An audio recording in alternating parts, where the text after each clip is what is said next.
All right, welcome back. It's early May '64, and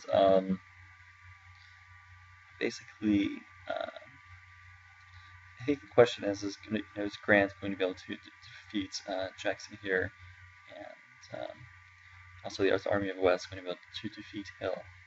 Now, what we do have, fortunately, are two fresh divisions that are currently based in Carthage that I can send over to Montgomery. Now,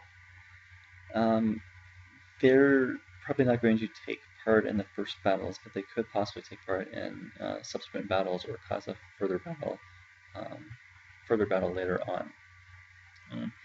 The other thing is, since we've lost our defensive line here, I'm sending the division from Fort Henry to actually Henry, and I'm going to send Polk, who is injured, to take over that position again, and one division from I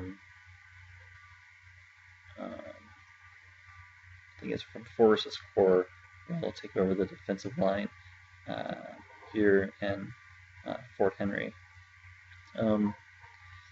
Yeah, so those are really pretty much the decisions. We'll try to also assault Fort James out west.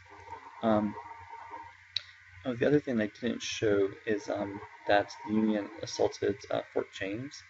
We do have a division here, and so I'm sending our relief force from Florida all the way back to Texas, or all the way to Texas, more specifically. So hopefully they'll be able to get there in time where they can,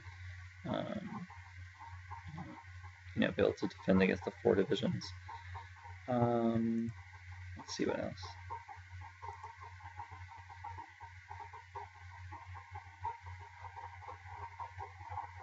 Yeah, in Virginia, there's no assault yet, but perhaps one could come this turn.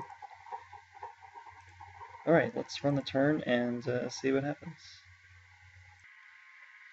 Alright, and we have now won a victory. The enemy national morale has been shattered, and we won a glorious victory. Congratulations, sir. You can see the victory points are up about 2 to 1. I'll kind of show you what happened. Interestingly, there was actually no battle here in Montgomery, but there were some other big battles out here in Columbus, and then he also attacked in Manassas. So let's take a look at what the Union morale is. 54. Ours is 163. I'm not really sure what their defeat level is, but perhaps it was 55. Okay, so let's kind of focus on the battles.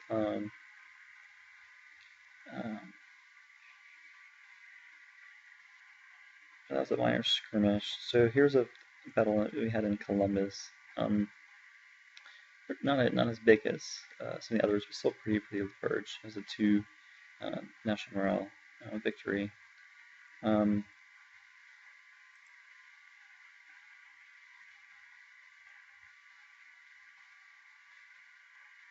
We then also won a battle in Tucson as Canby attacked. That was 1 national morale, and this was the really couple of the really big ones. So Bragg versus Sheridan. Sheridan had about 8,000 more casualties, though it is interesting to see how much artillery we're losing due to the counter artillery battery fire.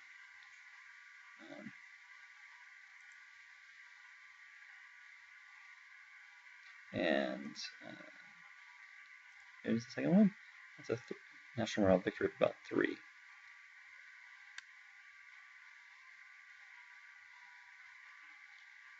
And then lost about 4,000 more casualties. There were some other skirmishes that happened, but we don't really need to focus in on those.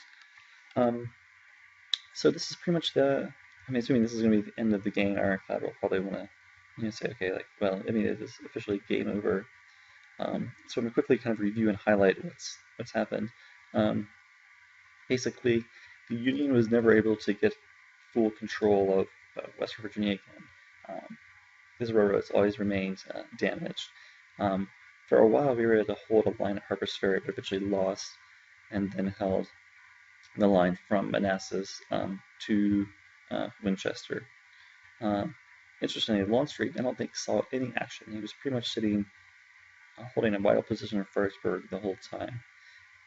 There were no direct attacks on Richmond, and the closest the Union got was here in Williamsburg and Charles City. Also, no attacks on Norfolk or Suffolk or down here. The Union did make a move to take Fort Macon, but pretty much was content just to sit there and not to go to inland, since we had a force to stop further incursions. The Union also took Fort Clinch, but again didn't go farther in. The Union had a pretty disastrous assault on a fortified position at Pensacola, and then recovered in Fort Pickens, and eventually assaulted Fort James. It still hasn't taken it yet, as you can see. Out west, the Confederacy did very well. We took and held eastern Arizona. We also took and held El Paso. In addition, Santa Fe and Denver, along with Golden City, which has gold. We had even made it all the way to approaching either southern Oregon or Utah. As you can see, we had just taken Fort James with enough supply that we could actually resupply. We had on for Missouri for a long time, but eventually the Union overwhelmed us, and we retreated first to Fayetteville and then all the way to Fort Smith. The Union then abandoned Fayetteville, and we took it back. Shelby was probably one of the stars of the game. If I can see where I put him. Oh, here he is. He did extremely well in battles. Look at that. I think he started with seniority 80 and he ended up with 51. So that can show you how much he improved. It was like using him as a cavalry force was just incredible. He's so fast and has such incredible skills. He can do a lot of confusion out west. In the end, the Union did had huge forces out west.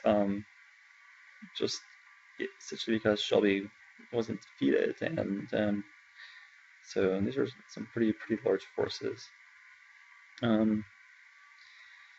We held on to Paducah for a while. Grant then took it, and then assaulted Columbus but lost, and then retreated all the way back to Illinois, and we took Paducah again, and then we ended up losing it again.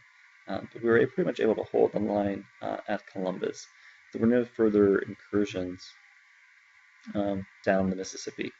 We did have a large fleet of power, more than 4,000 of ironclads and cottonclads that was ready if the Union did make moves down the Mississippi. At one point early in the game, we assaulted Louisville, lost, and then took up defensive positions. First here in Meade, then in Hart, Kentucky, then in Bering, then in Bowling Green, and then finally northern Tennessee, which is where the final line held. One thing as the Confederacy, if you're able to defend this far forward and also defend, back here enough, it's actually difficult for the Union to go around you because these are basically hills, and you also have to cross the river here.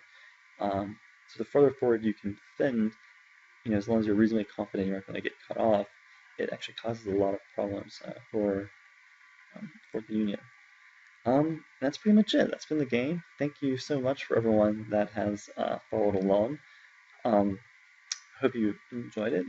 this is just one way to play the Confederacy and Ageod's Civil War II. Of course, there are many other ways.